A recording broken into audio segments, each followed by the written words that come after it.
J'ai une révélation à vous faire. Le problème de la santé mentale des jeunes, c'est pas TikTok. Le problème des jeunes, c'est vous. Au début, vous nous disiez que le problème des jeunes, c'était la télévision et Club Dorothée. On nous a ensuite dit que le problème des jeunes, c'était les jeux vidéo et GTA 5. Et maintenant, on nous dit que le problème, c'est les réseaux sociaux, c'est TikTok. Vous passez votre temps à trouver des excuses pour ne pas admettre que le problème de la santé mentale des jeunes, c'est vous. C'est vos politiques contre les jeunes. La France de Macron, c'est la dépression des jeunes qui a été multipliée par 2 depuis son élection. Les hospitalisations pour tentative c'est plus 76% pour les 20-24 ans, plus 118% pour les 10-14 ans. Un jeune sur 3 qui présente un risque de troubles anxio-dépressifs. Mais vous arrivez quand même à nous dire que ce n'est pas de votre faute. Le problème, c'est que les faits sont accablants. Depuis 2010, la courbe de la santé mentale chez les jeunes, elle est comme ça. Elle ne fait que monter. Donc, vous ne pouvez pas nous dire que c'est le Covid. Et quand vous regardez cette donnée en fonction de l'âge des jeunes, c'est pareil. Plus les jeunes grandissent, plus ils sont affectés par des troubles de la santé mentale. Le moment où les adolescents sont le plus affectés, le moment où les numéros verts sur la santé mentale des jeunes sont les plus surchargés, c'est le moment de Parcoursup. Et ça, le ministère de l'Éducation nationale le sait très bien. C'est même pire que ça, il le cache. J'ai auditionné des scientifiques qui ont été missionnés par l'Éducation nationale pour étudier la santé mentale des jeunes. Il leur a été interdit de parler de Parcoursup dans leur enquête. Le ministère a censuré un rapport scientifique qui devait interroger les jeunes sur Parcoursup. Mais les faits sont là. Parce que quand on interroge les adolescents sur ce qui les angoisse,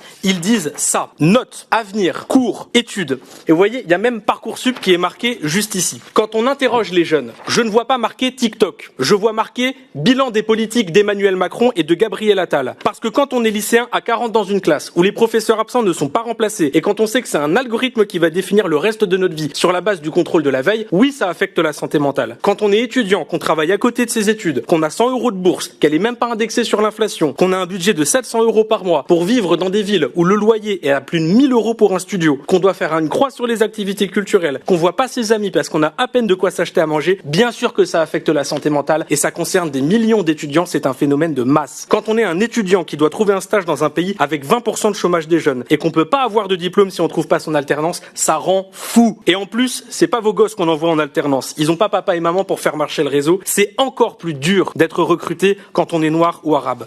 Et même quand on est une femme voilée. Voici ce qui tourne dans les groupes de promo. Une liste d'entreprises qui acceptent les femmes voilées au travail. Voilà jusqu'où mène le racisme et l'islamophobie dans notre pays. Quand on parle de détresse psychologique chez les jeunes, c'est ça qui ressort. C'est l'incertitude. C'est le sentiment de ne pas pouvoir se projeter. C'est se demander à quelle sauce on va être mangé. Comment voulez-vous que ces jeunes puissent se sentir bien dans une société qui ne veut pas d'eux? Et ne me dites pas que c'était la même chose il y a 50 ans. Le prix du logement n'était pas le même. Le chômage n'était pas le même. La croissance économique n'était pas la même. Le pouvoir d'achat n'était pas le même. La pression à l'orientation et au recrutement n'était pas le même. Il y a 50 ans, on pouvait se dire que demain ça irait mieux. Aujourd'hui, quand on réfléchit à la France dans 50 ans, on pense à la crise économique, au réchauffement climatique et à la guerre. Le problème de la santé mentale des jeunes, c'est pas TikTok, c'est